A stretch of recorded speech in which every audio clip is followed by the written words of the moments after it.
നമസ്കാരം, ബിഗ് പ്രൈസിന്റെ മറ്റൊരു വീഡിയോയിലേക്ക് ഏവർക്കും സ്വാഗതം. ഞങ്ങൾ ഇന്ന് നിൽക്കുന്നത് അടൂർ ഊട്ടിമുക്ക് എന്ന് പറഞ്ഞ സ്ഥലത്താണ്. ബീന ചേച്ചിക്കാണ് ഞങ്ങൾ ഇന്ന് പ്രാങ്ക് ചെയ്യാൻ ഉദ്ദേശിക്കുന്നത്. ആൾ ഭയങ്കര ചൂടനാണ് എന്നാണ് ഹസ്ബൻഡ് പറഞ്ഞത്. അപ്പോൾ ഹസ്ബൻഡ് ഒരു സ്ഥലത്ത് വിളിച്ചുകൊണ്ട് പോയിക്കാണ്. ഈ സമയം കൊണ്ട് ഞങ്ങൾ വീട്ടിൽ കയറി കഞ്ഞി വയ്ക്കാൻ തുടങ്ങുകയാണ്. ബാക്കി ഭാഗങ്ങൾ കാണാം.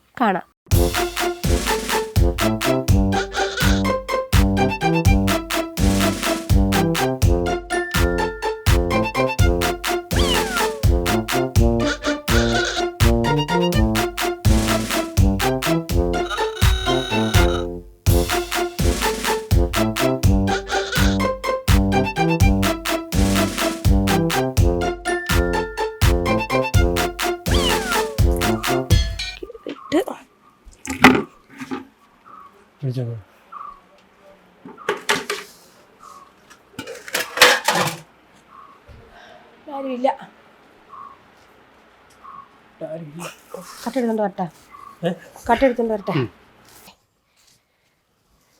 ഓ കമയത്ത രീതി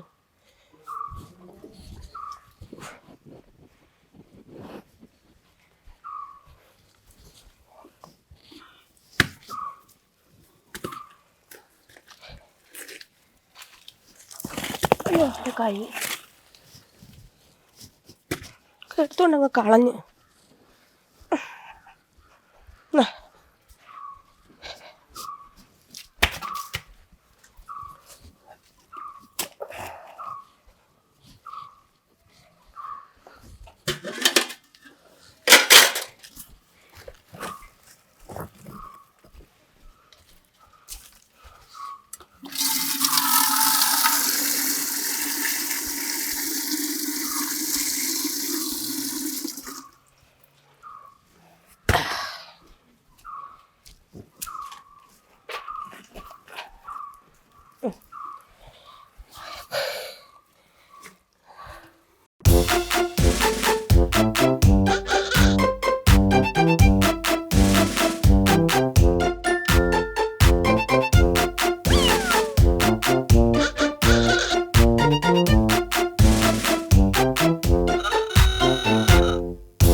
ഞങ്ങളുടെ വീട്ടിൽ പിന്നെ അല്ലാതെ ഞങ്ങൾ പിന്നെ വേറെ എവിടെ കൊണ്ട് അടുപ്പ് പിന്നെ അല്ലാതെ നിങ്ങൾക്ക് എഴുതി തന്നേക്കോ നിങ്ങളുടെ വീടാണ്.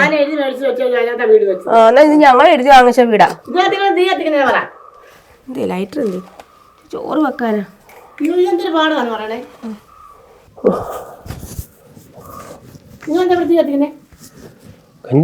കഞ്ഞി കുടിക്കാൻ മുറ്റത്ത് തീ കത്തിക്കാനേ പറ്റില്ല. തിരുമുറ്റത്താണ് കത്തി കത്തിക്കുന്നത്. നിങ്ങളാര്? ഞാനാരാ? ഞാൻ ഈ വീട്ടിലെ ഉടമസ്ഥ. നിങ്ങൾ ആരാന്ന് എനിക്ക് എങ്ങനെ അറിയുന്നേ? എന്റെ വീട്ടിൽ നിന്ന് ഇറങ്ങിയേ. നമ്മള് 2 ദിവസം ഇവിടെ താമസിച്ച് കഞ്ഞിയൊക്കെ കുടിച്ചിട്ട് പോകും. പിന്നെ ഇവിടെ താമസിക്കാൻ വെച്ചേക്കോ? ഞാനിപ്പോ 108 പോലീസിനെ വിളിക്കും. ഇപ്പൊ പോലീസ് ഇവിടെ വരും. എന്നെ പേടിപ്പിക്കല്ലേ? എല്ലാം കയറി അങ്ങ് എടുക്കും. ഓ പിന്നെ ഓ തന്തേടെ ആയാലും തള്ളേടെ ആയാലും കുഴപ്പമൊന്നും ഇല്ലല്ലോ. ഇറങ്ങി പൊയ്ക്കോ.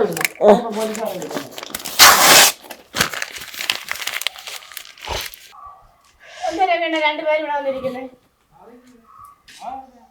അവര് അടുപ്പ് കൂട്ടി കഞ്ഞിയൊക്കെ വെക്കുന്നു പിന്നെ മുറ്റത്ത്. വേണ്ട ഇങ്ങോട്ട് വന്നേ. അവര് ഫോൺ എടുക്കുന്നില്ല. ശരിയാൻ വെട്ടിപ്പോയില്ലത്തിരി ഇപ്പൊ. ഞങ്ങക്ക് പോകുന്ന സർഗ അവള് പോകുന്ന സ്വർഗം അതുപോലെ നമ്മൾ സ്വർഗം പണി വെച്ചിരിക്കുക. ഇച്ചിരി കറി എടുത്തോണ്ട് വരും. ഒന്നുമില്ല പോ എന്റെ വായ നല്ല വർത്താനേ വീഴത്തുള്ളൂ കേൾക്കണ്ട ഇറങ്ങി പോ. തേങ്ങയുണ്ടോ? തേങ്ങ പോ മനുഷ്യ ഇറങ്ങി. ഒരു തേങ്ങ എടുക്കും. നമ്മൾ ഇതുവരെ ചമ്മന്തി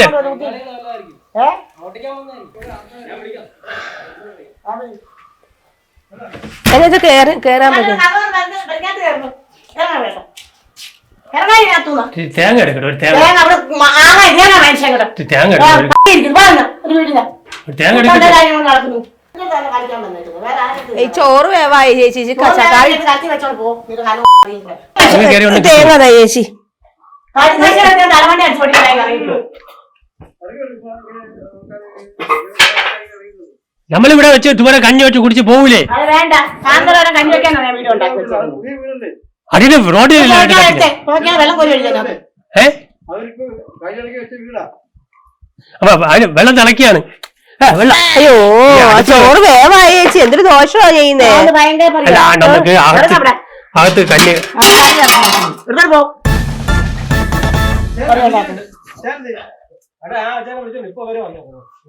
ചേട്ടാ ഒരു 2 കാന്താരി മുളക് ഒരു തേങ്ങയും തരുമോ? ഞങ്ങൾക്ക് വിശന്നിട്ടാ അമ്മമ്മേ. വിശക്കുന്നവർക്കൊന്നും ആഹാരം കൊടുപ്പല്ലേ എന്റെ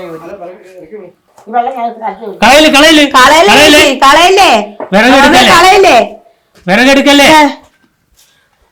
എന്തോ നമ്മളിന്ന് എന്തോ കഴിക്കും. ഞാൻ അകത്തോട്ട് കേറട്ടാ? ചാവി എടുക്കും. ഞാൻ കേറാം. സഞ്ചിക്ക് ചാവി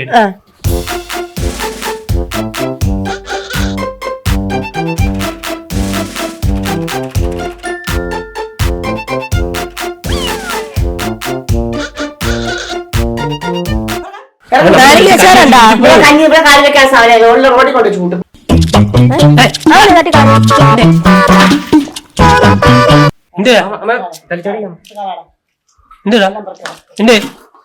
നീ എന്ത് അപ്പൊ എന്നാ അടിക്കും?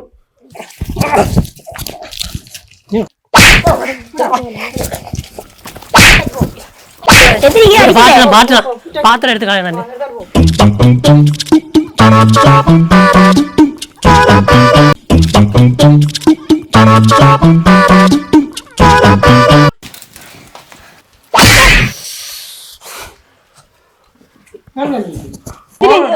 അടിച്ചു ഓടിക്കാൻ നോക്കുവാണ്. ഞങ്ങൾ ഇവിടെ നിൽക്കും. ഞങ്ങൾക്ക് എന്തായാലും ഈ പാത്രത്തില് വെള്ളമൊക്കെ തട്ടിക്കളഞ്ഞ. തീയൊക്കെ എന്തിനാ കെടുത്തിയേ?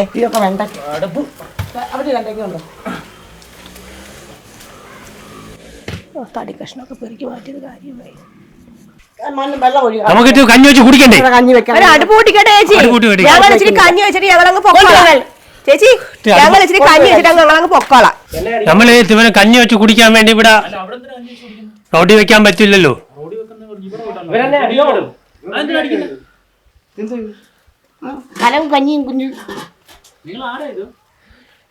നമ്മളിവിടെ താമസിക്കാൻ വന്ന ആള്. ഞാൻ അമ്മാമ്മരാ? അത് ഞങ്ങളെ അമ്മാമ്മ അല്ലല്ലോ. അവരെ വീടല്ലേ ഇത്? അവരെ വീടായിക്കോട്ടെ. നമ്മളിവിടെ കഞ്ഞി വെച്ചിക്കണേലും ഇപ്പൊ ഇങ്ങനെ കുഴപ്പം തരും. നമ്മൾ ഓരോ സ്ഥലത്ത് നിന്ന് 2 ദിവസം കഞ്ഞി വെച്ച് അവിടെ കിടക്കും. ഇത് പുതിയ വീടാണ്. കഴിഞ്ഞ ആഴ്ച വെച്ച വീടായിരുന്നു. അതുകൊണ്ട് പുതിയ വീട്ടിൽ തന്നെ ഞങ്ങൾ താമസിക്കാൻ പറഞ്ഞത്. ഞങ്ങൾ അങ്ങനെയുള്ള വീട് നോക്കിയിട്ടാണ് കയറുന്നത്. നമ്മൾ 5-6 ദിവസം ഇവിടെ താമസിക്കും. സാധനങ്ങള് കൈക്കിട്ട അല്ലല്ല അല്ല മോട്ടിക്കാനല്ല.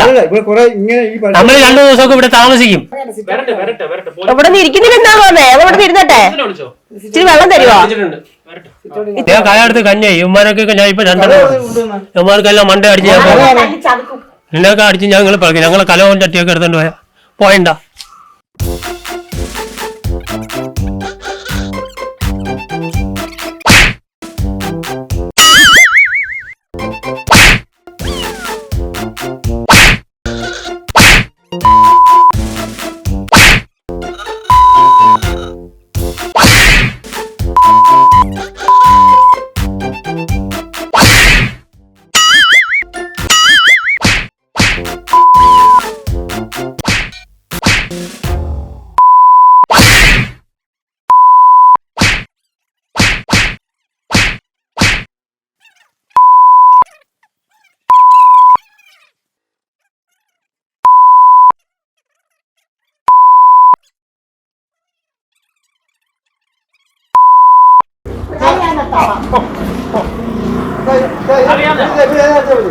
ഇവിടെ വന്ന് കഞ്ഞി ഇവിടെ കിടന്ന് കഞ്ഞി വെക്കുക.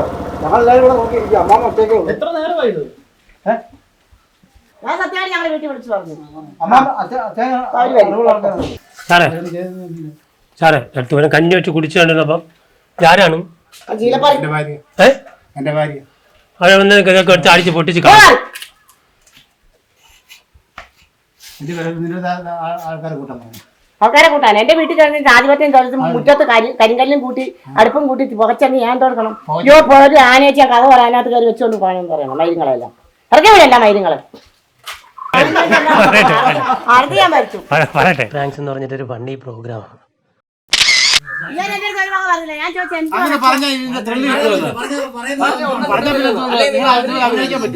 ജീവിതം വരും കോട്ടങ്ങളും വരും.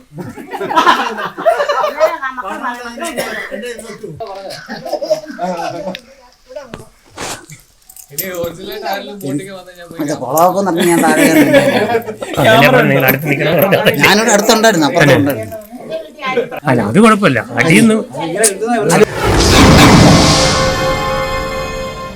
ഞങ്ങളിന്ന് ബിഗ് പ്രാങ്ക്സുമായിട്ട് നിൽക്കുന്നത് അടൂര് ഊട്ടിമുക്ക് എന്ന സ്ഥലത്താണ്. അപ്പോൾ ബീന ചേച്ചിയാണ്, ബീന മേഡമാണ് ശരിക്കും പറഞ്ഞാൽ ഇന്നത്തെ താരം. ഇതിനെ നമ്മളെ ഇവിടെ ബീന മേഡത്തിന് പണി കൊടുത്തായിരുന്നു വെച്ചാൽ സ്വന്തം ഭർത്താവ് തന്നെയാണ്. ഭർത്താവിൻ്റെ ഐഡിയയിലാണ് ഞങ്ങളിവിടെ വന്നത്. ഇനിയും പറഞ്ഞു വീട്ടിൽ ചെന്നിട്ട് കൊലപാതകമൊന്നും നടത്തണ്ട, ഇതൊരു ഫണ്ണി പ്രോഗ്രാമാണ്, അങ്ങനെ കയ്യിലെടുത്താൽ മതി, എനിക്ക് തന്നതിൻ്റെ പകുതി പോലും കൊടുക്കരുത്. നടക്കില്ലല്ലേ? അപ്പോൾ എന്താ അത് ഞങ്ങളിങ്ങനെ വന്നപ്പോൾ കണ്ടപ്പോൾ എന്ത് തോന്നി? അപ്പം എനിക്ക് തോന്നി എന്റെ വീട്ടിലെ കയറി സ്ഥിരതാമസത്തിന് വന്നായിരിക്കും. അപ്പോൾ ഇങ്ങനെയൊക്കെയാണ് പെരുമാറുന്നത്. നിങ്ങൾ പിന്നെ അവിടെ കഞ്ഞി വെക്കുന്നു, ഒരാഴ്ച ഇവിടെ താമസിക്കാൻ വന്നതാ. ആര് പറഞ്ഞാലും ഞങ്ങൾ ഇറങ്ങത്തില്ല എന്ന് പറയാൻ പിന്നെ എന്ത് ചെയ്യുന്നത്? അതെ, മാർഗമുള്ളൂ. പിന്നെ ഇവരെല്ലാം നമ്മുടെ കൂടെ ഒരുമിച്ച് സഹകരിച്ച് ഈ എപ്പിസോഡിനെ വൻ വിജയമാക്കി തന്നതിൽ ഒരുപാട് പങ്ക്. പേര് ജെൻസനുണ്ട്, പിന്നെ നമ്മുടെ താരം ഹരിയുണ്ട്, രവികുമാറുണ്ട്. പുള്ളി ഒരു കലാകാരൻ, രണ്ടുപേരും കലാകാരനാണ്. സമ്മാനങ്ങൾ ബിഗ് പ്രാങ്ക്സിൻ്റെ വകയുണ്ട്, വാങ്ങണം. ഒരു ക്യാഷ് പ്രൈസ് ഉണ്ട് ബിഗ് പ്രാങ്ക്സിന് വേണ്ടിയിട്ട്. SK ഇലക്ട്രോണിക്സ് ആര്യനാട് ശ്രീകുമാർ നൽകുന്ന ഒരു സമ്മാനം. Grayson info system electronics and computer sales and service എലിപ്പോർട്ട് നൽകുന്ന സമ്മാനം. കോശി യൂറേഷ്യ ട്രാവൽ അയർലൻഡ് നൽകുന്ന സമ്മാനം. Dubai perfume hub Kollam Chinnakada നൽകുന്ന സമ്മാനം. സുൽത്താൻ ലക്കി സെന്റർ പാണ്ടോട് നൽകുന്ന സമ്മാനം. Thank you. പോരാ, തൈലം വാങ്ങാനുള്ള പൈസ തന്നേ പറ്റും.